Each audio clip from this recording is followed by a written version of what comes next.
Hi my country people, how una dey? Na newspaper review tori I bring una from Naija and all over the world. My name na Omogbemisola. Lagos State Police Command don clarify say na DJ Commissioner Wise dem arrest, no be DJ Switch wey don dey circulate for inside some media outfits. Na dis morning tori begin circulate say police don arrest DJ Switch and dem don carry am go magistrate court for Etiosa on top fraud and assault matter, but na police come dey talk say na mix up.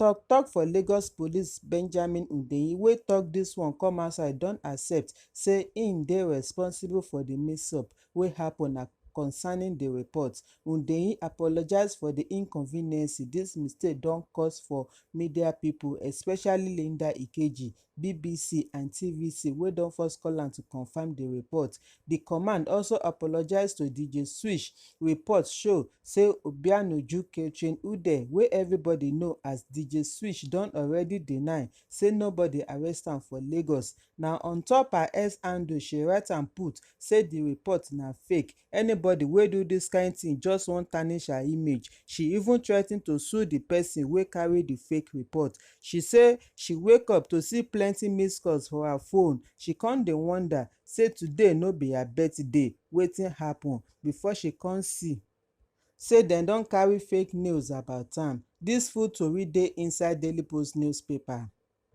Nollywood actress Iyabo Ojo don tell Joseph Aloba, the papa of the late singer Ilerioluwa Aloba wey everybody know as Mohbad, make e go collect court order if e wan make im daughter-in-law Wunmi do DNA test on im grandson Liam.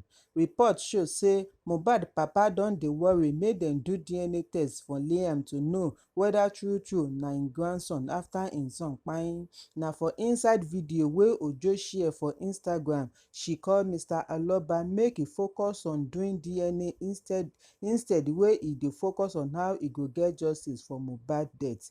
Make I read as Iyabo Ojo talk am.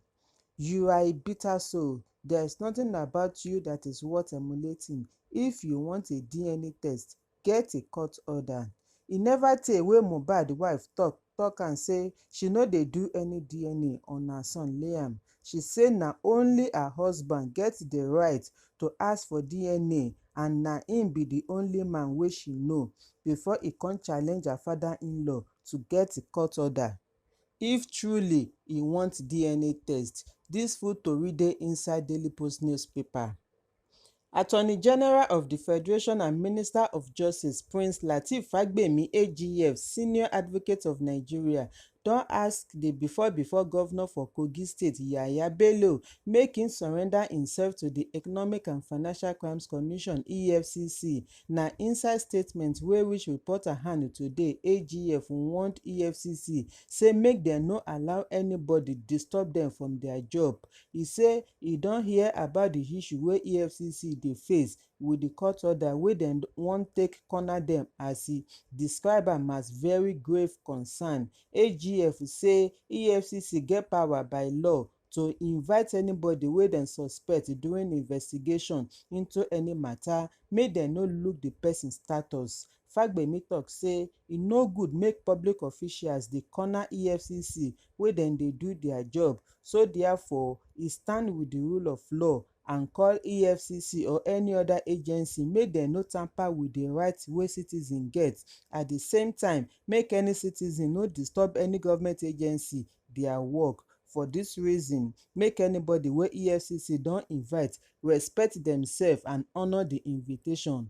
Na inside 19-count charge wey EFCC file for Federal High Court Abuja, dem take accuse ex-governor say e put hand for money laundering, breach of trust and misappropriation of funds wey the total money be 84 billion naira. Dem try to arrest Yahaya Bello yesterday for im Abuja house, but dem no succeed, as we hear say now governor for Kogi State Ahmed Ododo steal am comot inside im official car. Dis full tori dey inside Vanguard newspaper. Office wey dey conduct JAMB exam don direct all the people wey get the center where candidates wan do computer based test CBT make dem arrest any parent wey come near where dem wan do the exam during 2024 UTME exam. Na JAMB registrar Professor Isaac Oloyede send dis warning inside virtual meeting wey im do with operators and owners of the CBT centers. Na tok for JAMB Dr. Fabian Benjamin carry dis one come out inside their statement as e tok say dem wan take dis one stop parents wey sabi to dey follow pikin go exam hall and some wey like to dey put mouth for exam matter. Dem also tok say any candidate wey dem catch wey no follow instruction no go follow dem write exam. Dis full tori dey inside Vanguard newspaper. Tory don come out say dem don relocate dis controversial crossdresser Idris Okuneye wey everybody know as Bobrisky to Kirikiri prison from Nigerian Correctional Service (NCS). Na credible source from di correctional service confam to leadership newspaper reporter say na weekend dem transfer am go Kirikiri prison. Di source tok say na dia procedure be dat as e be say chance dey there compared to correctional service. E tok further say na because of security purpose make dem transfer Okuneye jejely go where e go serve im jail term. Make I remind una say na Justice Abimbola Awogboro from Federal High Court Lagos sama Bobrisky 6 months for prison sake of say e do naira money anyhow, and dis one go teach other pipo lesson make dem no dey abuse naira again. Upon say Bobrisky tok say im be man for court, dem still confam am wen dem wan admit am for correctional service. Na there dem know say everything wey make person be man still dey intact for Bobrisky body, no realignment of genitals according to report. Dem also confam say na male cell dem put am with other male pipo wey follow dey cell. Dis full tori dey inside Nigerian Tribune. If una gbadun dis tori, make una help me subscribe, like, share and comment so dat we go dey notify una as other tori dey shele.